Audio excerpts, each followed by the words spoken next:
2024 ang Ghost Month na. Ang Ghost Month ay magsisimula ng August 4 at magtatapos po ng September 2, 2024. Alam nyo ba, isa sa mga tabus o mga dapat iwasan during Ghost Month ay tinatawag nating pagpapakasal.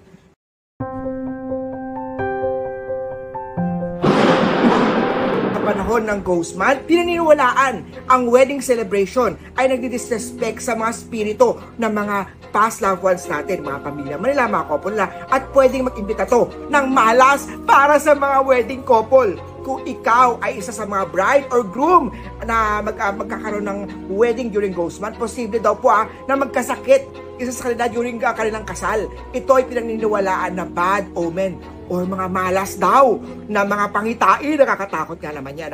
O personal nyo pong imbitahan si Master Hans Kua na mag-Ghost Month ritual. Ano yung Ghost Month ritual? Ako mismo pupunta sa bahay nyo po, sa tindahan nyo po, sa negosyo nyo po, para mag-Ghost Month. I-check natin, mag-aalay tayo para sa mga hungry ghosts, para sila po ay maging happy ghosts, para magdalas daw sila ng blessing, ng success, ng prosperity sa ating mga buhay.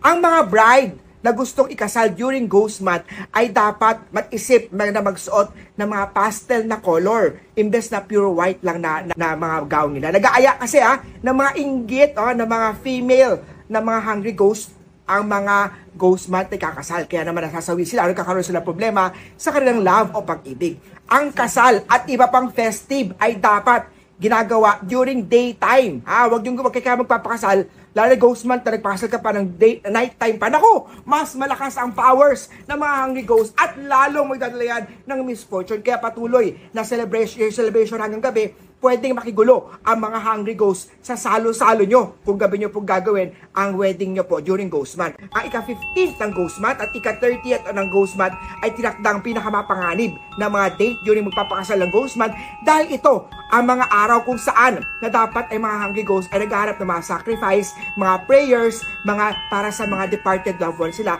naghahanap uhaw sila at gutom sila, naghahanap sila ng tao mabibiktima para maging hungry ghosts. Sa panahon na ito, pinakamalakas ang mga yin energy at hindi ito swerte. Kaya naman during Ghost Month, iwasan natin na magamit ng mga kandila, ng mga decorative sa reception, sa bahay man, pumili ng mga pastel color at wag gumamit ng mga pulang color during wedding sa Ghost Month. Nakaka-attract kasi ng mga hungry ghosts o mga inggit na ghosts ang wedding during Ghost Month.